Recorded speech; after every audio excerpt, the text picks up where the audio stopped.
Willie D Live. What's up, family? Juliet Scatterbury is an assistant medical examiner at the West Tennessee Regional Forensic Center. She testified in trial today of the accused young Dolph murder plot organizer, Hernandez Govan, in Shelby County Circuit Court in Memphis. Jurors saw photos of young Dolph's body, and this is Scatterbury describing his injuries.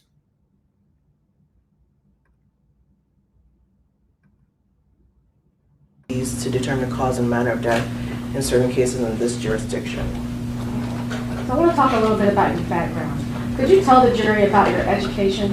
Yes. So I completed a Bachelor of Science in Biology at Howard University.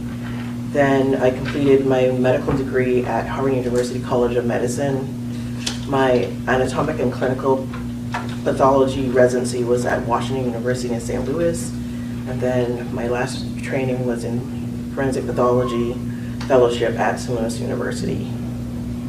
And are you board certified? I am. And are you a licensed physician in Tennessee? I am. And could you tell the jury what is forensic pathology? So forensic pathology is a specialized branch of medicine that examines deceased persons to determine the cause and manner of death in a medical legal approach. So what does a forensic pathologist do?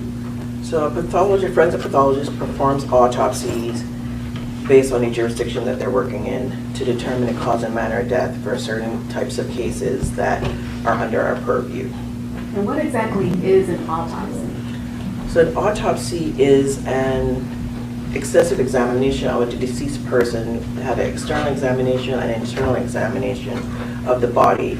So you look at everything from hair color, eye color, their body habitus, see if they have any scars, tattoos. That's external examination. And then the internal examination, depending on the level of autopsy, we'll look at all body cavities, we'll weigh all organs, we'll see if there's any fluid or any evidence of disease in any organs. And we also go ahead and look at the brain, and we take certain fluids to be able to test to determine by toxicology or histology to determine, and with all of that together, we determine what most likely caused the death for a person if we do an autopsy. So that's Juliet giving a brief rundown of her resume to show that she is more than qualified to speak on this issue. So Dr. Scatterbury, are there different stages of an autopsy? Yes. And what are those stages? Okay, autopsy itself is looking at the body, but it starts from the investigation. So an investigator will give us some information, and the information we get from the investigator determine what type of autopsy we need to do. And if there's determined that a full autopsy needs to be performed, we might need x-rays, we do that first.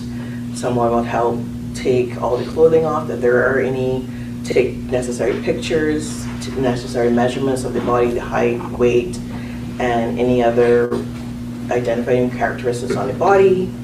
And then move on to the internal part, and that's where we'll make an incision to open up the body cavity to see the internal cavity and see all the organs and any changes that might have happened that might be related to death or otherwise. And have you performed an autopsy before? I have. About how many would you say? Over 2,000. I stopped counting after that. So could you explain to the jury, what does cause of death mean? So cause of death is the immediate reason that led to a person's death. So it may have different ways of saying. So if it's natural, it would be what medical disease led to the person's death, or if there's any kind of injury that caused the person to no longer be alive. And is that different from manner of death? Yes. How is it different? So manner of death is the classification of that type of death it was. So it will be how you would want to classify the death. So there are 5 manners of death in this jurisdiction. It may vary in places, but here there's natural, accident, suicide, homicide, and undetermined. And have you ever testified about your findings from an autopsy you did? Yes. And have you ever been qualified as an expert witness in the area of forensic pathology? I have. And have you been qualified in the courts of this county and other counties? I have. Where have you been qualified before? Illinois, Missouri, and Tennessee. Your Honor, I tendered Dr. Scantlebury as an expert in forensic pathology and asked that she be allowed to state her opinions as to a reasonable degree of certainty, medical certainty. No objection. The court will find that Dr. Scantlebury is an expert in the area of forensic pathology, therefore she can testify as to how the manner of death and give her opinions as to that matter. Thank you. Dr. Scantlebury, I want to ask you about a specific autopsy. Did you perform an autopsy for an Adolph Thornton Jr.? I did. Okay. And do you recall when this autopsy was performed? Yes. When was it performed? November 18th, 2021. Okay. And during the course of conducting this autopsy, did you also take pictures of Mr. Thornton's body? Pictures were taken. Okay. No objection to any of this. Okay. I'm passing you a few of the pictures from this autopsy. Dr. Scantlebury, do you recognize the photographs we just handed you? I do. Okay. And do they accurately depict the victim and the evidence during the autopsy? They do. Okay. Your Honor, I would like to have these photos of the autopsy entered into evidence and marked as the next number exhibit. Well, she needs to testify about what they are. If we could enter them as a collective exhibit? Well, that's fine, but she still, for the record, we need to know what they are. She needs to testify to each of them individually. Okay. I mean, you don't have to publish them, that makes me no difference, but she needs to tell us what each one of them is. Dr. Scantlebury, if you would look at that first picture, what is shown in that first picture? So this first picture shows the Mr. Thornton on the right side of his body, but some of his head and his right shoulder, and it shows some gunshot wounds of his right jaw, right neck, and right shoulder. And what about the second picture? This is a shot of his right upper extremity of gunshot wounds of the right forearm, so here and here. And what about the third picture? This is another shot of the right side of his body, mostly with the right arm, and it shows his right hand, and there's a gunshot wound of his right wrist, and it shows another gunshot wound of his right forearm. And as to the fourth picture? This shows some other gunshot wounds of his left upper extremity. And the fifth picture? So this picture shows the back of Mr. Thornton's body, and you can see both arms and his back, and you can see the majority of the gunshot wounds of the back, and you can also see some gunshot wounds of his upper extremities. And the sixth picture? This is another picture showing the same thing, but it was taken from the left side of the body, showing gunshot wounds of the back and upper extremities. Okay. And the seventh picture? This is a closer view of the gunshot wounds of the back from the left side of the body. So if you look, fam, if you pay attention to what she's saying here, is that Dolph never saw it coming. He had his back to the window when dude walked up on him. So he never got a chance to even, make a break, make any type of move to get out of the way, because he never saw it coming. Now, his guy that was with him, he didn't see it coming either, but he reacted swiftly. As soon as he realized that they were being fired upon, he returned fire. And as I said in my previous video, dude was a soldier. Yeah, he missed an opportunity to not get caught slipping, because he did get caught slipping. But he responded in real time. And I don't know a whole lot of people. I've seen a lot of gun battles. I've seen a lot of violence. I don't know too many people who would have put themselves in the line of fire like he did once he realized that they were being fired upon. Dude not only returned fire, he didn't try to jump behind the counter and get, and go for cover. He went straight toward the danger. He ran outside the door right behind him. They had him outgunned. They had bigger guns. And he still chased after them with a handgun. They had sticks. He chased after them with a handgun. Then, as they're getting in the car now, they haven't even driven off yet. He goes inside of the car and retrieves his own weapon, a stick, and starts firing at them as they drive off, and hit both of them. Didn't kill him, but he hit him. So salute to Buddy, man. You know, he did what he could, man. And I know that a lot of people been riding him and everything, but he did something that most people would not have done. And that includes hired certified security. Moving on. And the 8th picture? This is an overall view of the bullet fragments that were recovered from the right jaw from Mr. Thornton. And the 9th picture? These are bullet fragments from the torso from Mr. Thornton, pictures of bullet fragments. And the 10th photo? This is shows a picture of the remote bullet from the left eye. And the 11th? This is a remote bullet from the right lobe of the liver. And the 12th? This is a bullet core fragment from the right chest. The 13th? This is a bullet from the lower mid-back. The 14th? And this is a remote bullet from the right buttock. Your Honor, we'd like to have these photos of the autopsy entered as a collective exhibit. No objection to any of that.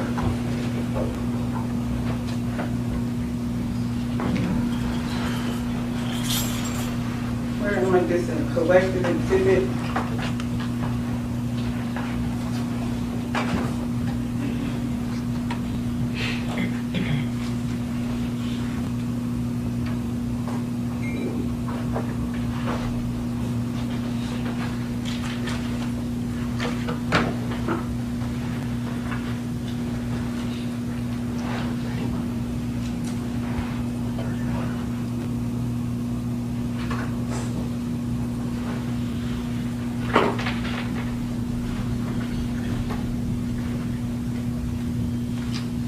Pages.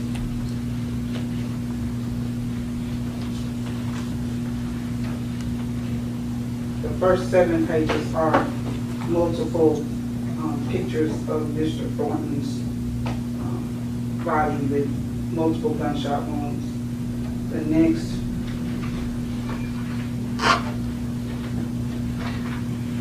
next 7 are pictures of the fragments that were removed from different parts of his body. We'll mark this as collective exhibit 31. Thank you.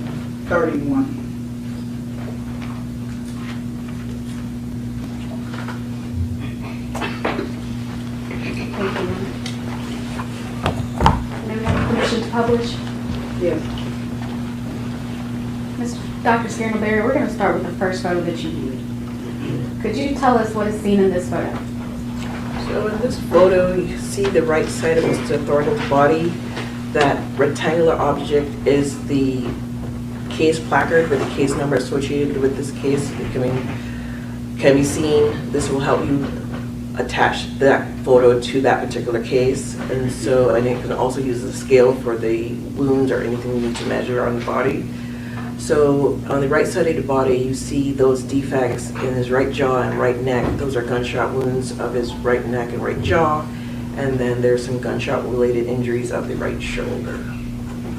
Did you have any specific findings as to this injuries? Yes. What were those findings? So the injuries of the right jaw and the right neck cause injury to the tongue and skeletal muscle and the right mandible, which is the lower part of your jaw. Those were injured. Moving on to the second photo that you viewed. What is shown in this photo? This is the photo of his right arm. So to the right of the image, that is his right arm. And most of what you can see is right forearm. And this is the front side of it, the anterior portion. You can see those two large defects are gunshot wounds. Okay. Were there exit wounds on this part of his body? Not that one. Those are kind of graze or tangential wounds. Got it. Okay. Moving on to the third picture. And what is shown? I'm sorry. I'm sorry. What is shown in this picture? This is a photo of the right side of the body, and you can see a gunshot wound in the right wrist. Okay. And another defect a little earlier, smaller defect. Moving on to the fourth picture. Could you tell the jury what we see in this photo? So this is the photo of Mr. Thornton's left forearm, and it shows a gunshot wound and some gunshot-related injuries of the left forearm. Moving on to the fifth photo. What do we see in this photo? So this is the backward view of Mr. Thornton. His head is to the right and his feet are to the left of the photo. And you can see his arms, you can see some of the same gunshot wounds you saw in previous photos, but on the back view, you can see the overall view of the gunshot wounds of the back. Okay. And moving on to the sixth photo. This is similar, but from the left approach of the body. You can see its overall view of the gunshot wounds of the left, up the back. Okay. And the seventh photo that you viewed?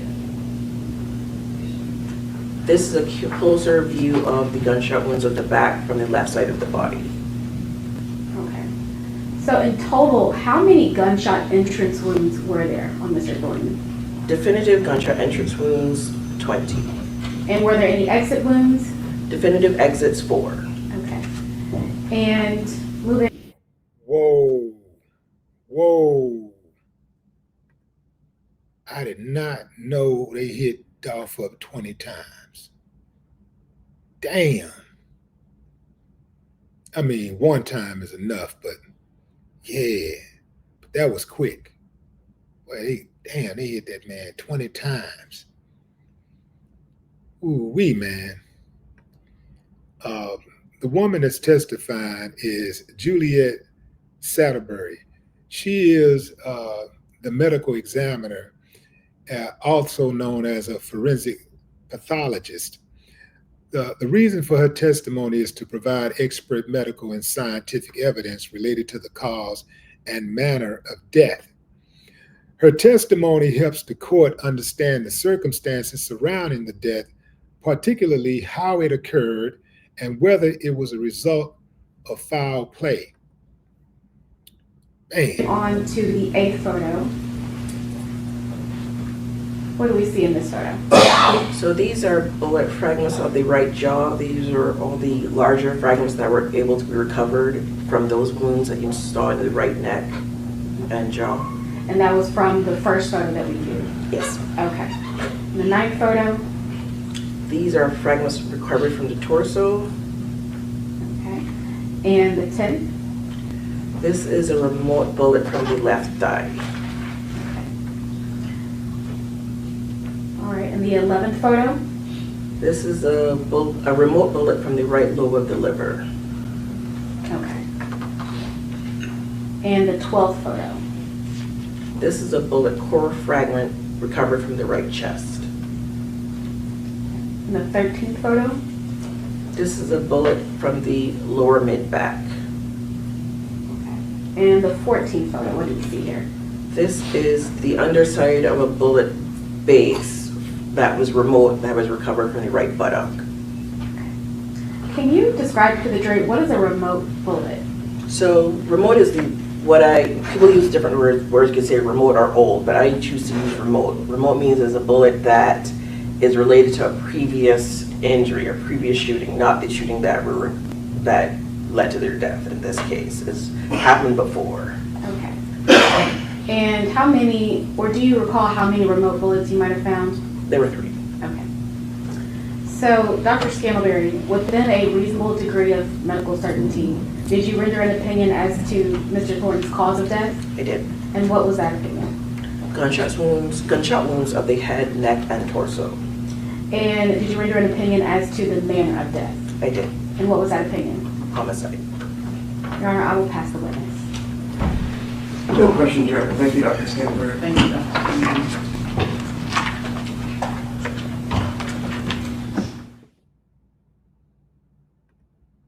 So the manner of death is one thing, and the cause of death is another.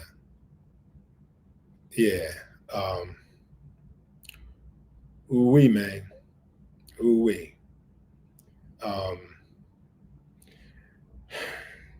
I just don't know what to say, fam. This really leaves me speechless. Dolph was so super cool. Good dude. By all accounts. Not just from what I'm saying, just by all accounts. Type of dude that gave back to the community. He was a blessing to Memphis. He was one of Memphis's bright stars. Like, Dolph was an asset to the entire Memphis community. See, this is why I know that a lot of these dudes just are on demon time. A lot of these cats are on demon time. A lot of these dudes, they're just really, really selfish. Because let's say somebody came to you. Let's just say you was in the business of hitting, right? You was in the business of taking out cats, right? Everything ain't supposed to go. Everybody ain't supposed to go. You got to have some type of integrity about yourself, right? People that would do anything for money scare the hell out of me. I don't want to be nowhere around. I don't care how much money they got. I don't want to be around them because that's a dangerous person. That's my time, fam. This is the cat right here that's on trial right now. This is Hernandez Govan. Yeah, they say that he, put the crew together. They're saying that Juke contacted him and he put the play together. He was not on the scene, but they're saying he is equally responsible, if not more responsible, because had he not reached out to the hitters, there would have been nobody to hit.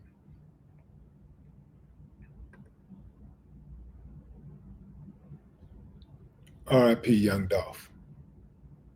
No more talk.